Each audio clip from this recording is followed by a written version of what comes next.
So in this video, I'm gonna discuss the concept of everyone is pushed out by Neville Goddard. Now, this is one of the most confusing, profound, controversial teaching because this challenges a very fundamental idea of who we are, and especially this concept of separation between us and the people around. But before I jump in, I'd like to preface this discussion by saying that this separation exists only at the physical or egoic level, and so if you really limit yourself to this 3D world and use 3D logic as the ultimate law of the universe, you will notice that this separation is actually valid. However, since we are trying to transcend the bounds of science and whatever limitation we experience on a daily basis, we must really consciously keep reminding ourselves that we are fundamentally infinite in this universe, and whatever limitation that we experience is something that the infinite I am voluntarily chose in order to re-experience the entirety of life and savor it through frames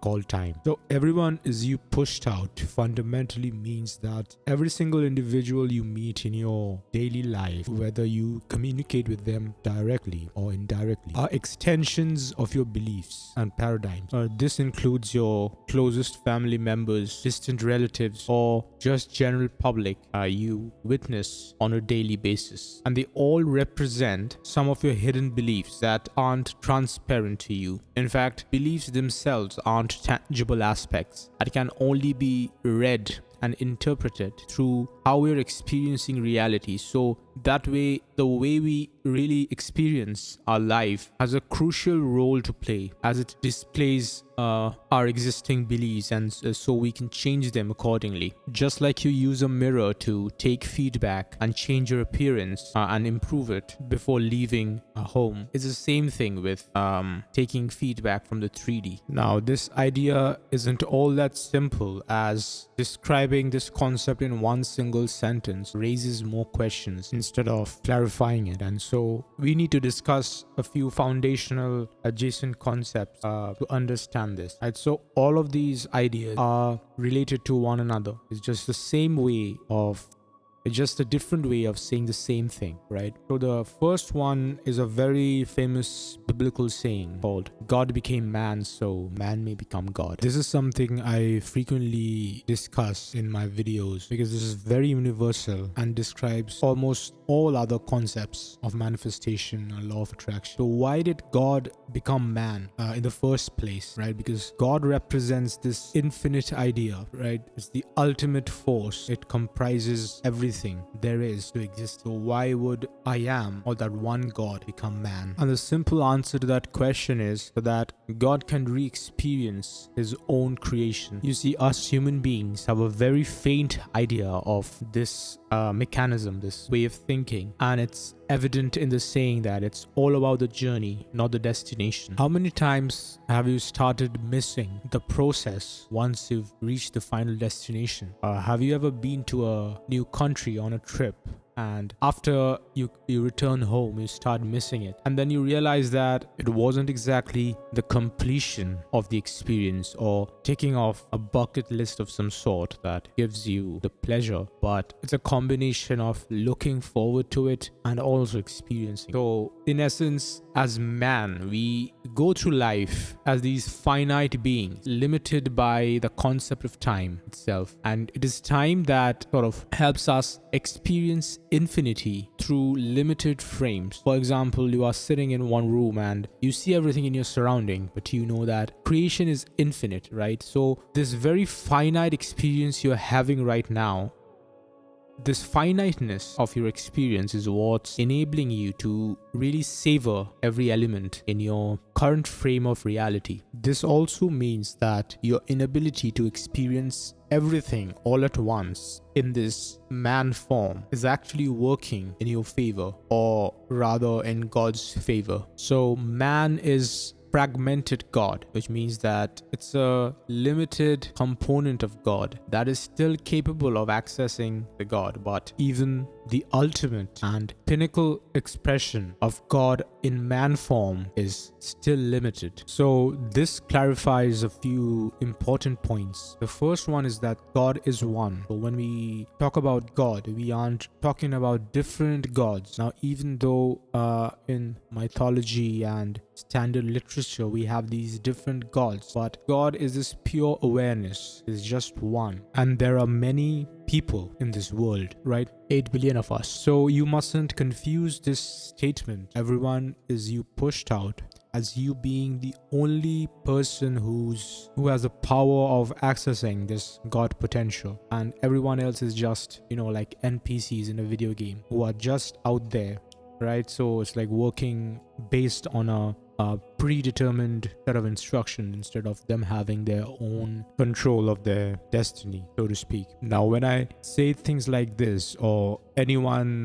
who teaches the law of attraction says things of a similar nature, of people having their own will, it often directly contradicts our ability to manifest, especially SPs or any form of relationship. Because if this limited human being, I am, is wishing and the world is morphing accordingly, how does that ensure that it isn't against the other person's will? It's a very valid and very logical question to ask, and I'm going to clarify the answer to this by the end of this video, because you'll only understand this once you are able to simultaneously take into consideration different ideas, different interpretations of the same everyone is you pushed out concept.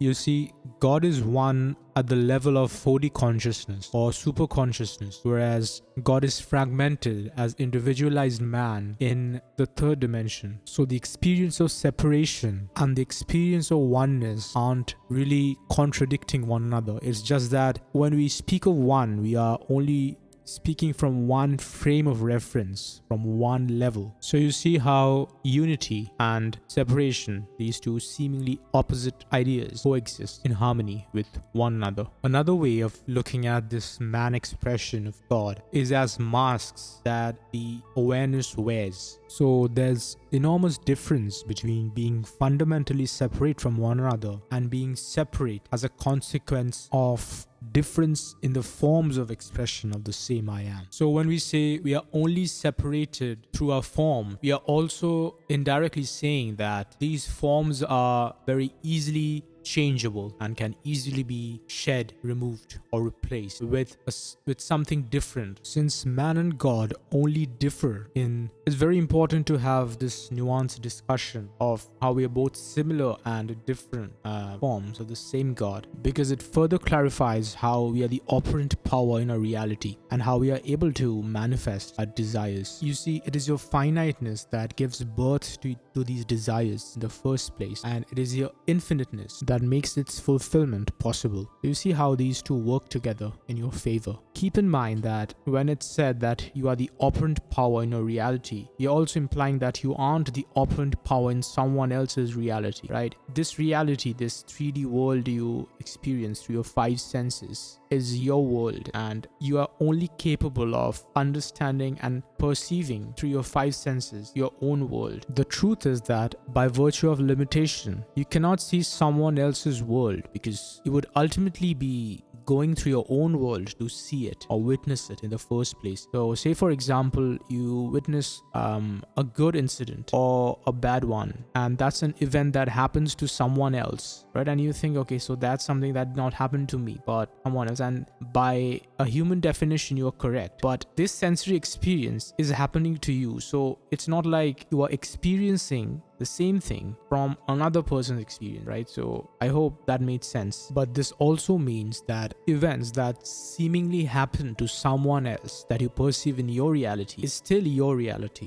It isn't someone else's reality, because their reality would be from their perspective. But since you are this human being experiencing life through your 5 senses, and something happens to someone else, when someone talks to you in a certain manner or either says something hateful or positive, it's still your reality. And for all intents and purposes, you need not concern yourself with this separation or with the free will of another being. You can think of your God self or the I am as the mediator between you and quote unquote another person. So whenever you create something, whenever there's a desire inside of you, you must keep in mind that you aren't directly negotiating with that person, but rather through your God self, which is something you and another person have in common. So this God self, since it's infinite, is capable of perfect negotiation. So the strangest desire you have, which seems to violate someone else's immediate desires, is actually an illusion. You're assuming that this person's current state is a permanent one and it won't change ever. So when you think that your desires are violating someone else's free will, you're buying too much into what your five senses are telling you, and you are failing to acknowledge that there's always a way that's outside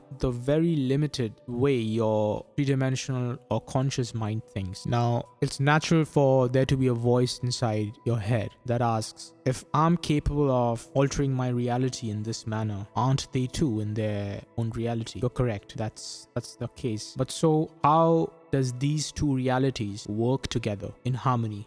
Your desires aren't violating theirs because you aren't capable of perceiving their reality. It's really none of your concern, because your five senses, the world, the definition of your human definition is completely your own, and every person you see around you aren't their true self, but they appear through this limited lens of your own belief. So you are never really seeing another person for who they are, but rather seeing them through your own interpretations of them. So you see, since your interpretations is creating your reality and not theirs, so how can it really violate theirs? So let's explore how you aren't violating someone else's free will through an example. And the most common topic of discussion are SPs, because we believe that SPs are single entities, and whenever there's a third party involved, we have these questions in mind that how can we desire the same SP without violating someone else's desire of that same SP? You see,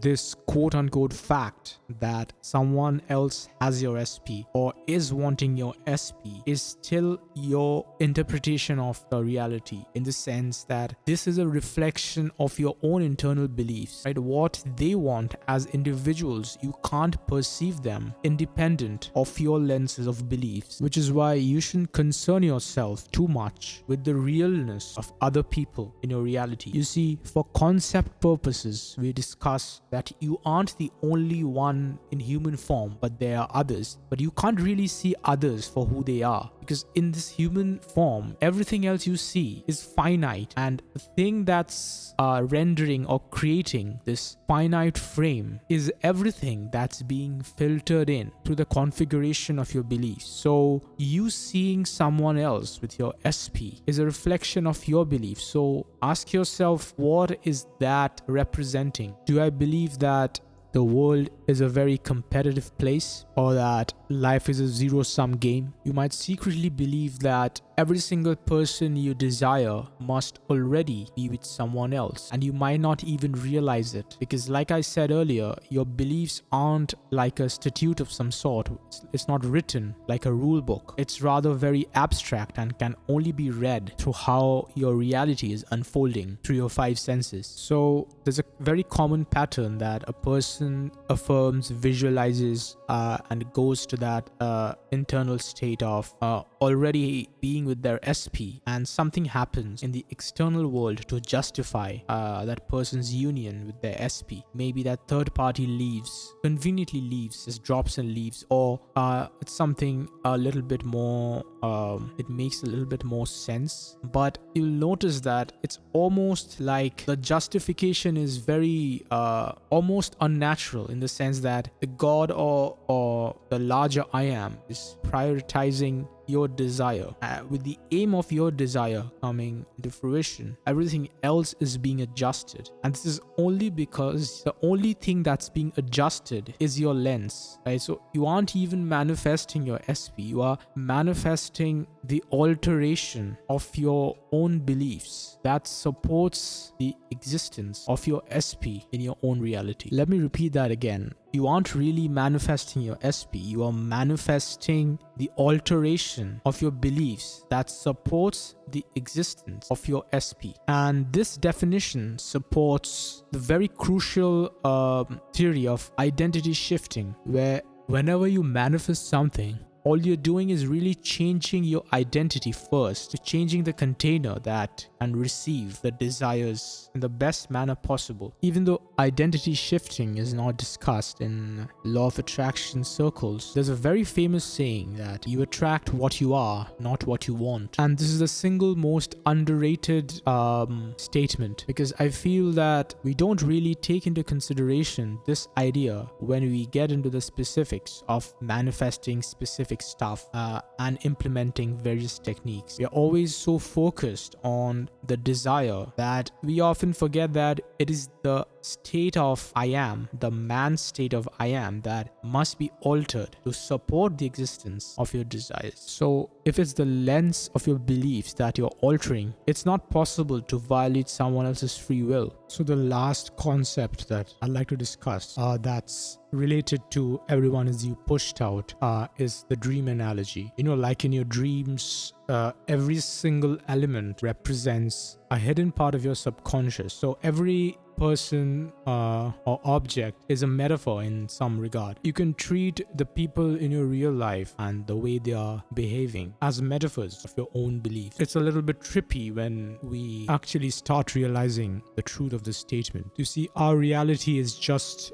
denser compared to the dream world, where things are a lot more fluid and a lot more lucid and can be changed at the drop of a hat. If you ever had a lucid dream where you started realizing that you were dreaming, a very common practice is to conjure things at the drop of a hat. So let's say you are at a field in your dream and you can just create a railway track or train or something that's out of place, but since you can change things immediately and the logical structure is very fluid, you can experience all sorts of stuff. And our 3D reality is kind of similar, except it's just that things take a little bit more time and a little bit there's some delay in your manifestations coming to fruition, but you shouldn't concern yourself with it too much. It's just that when you think of your world and its elements as metaphors, you often come back to asking yourself this important question: what is this stuff representing?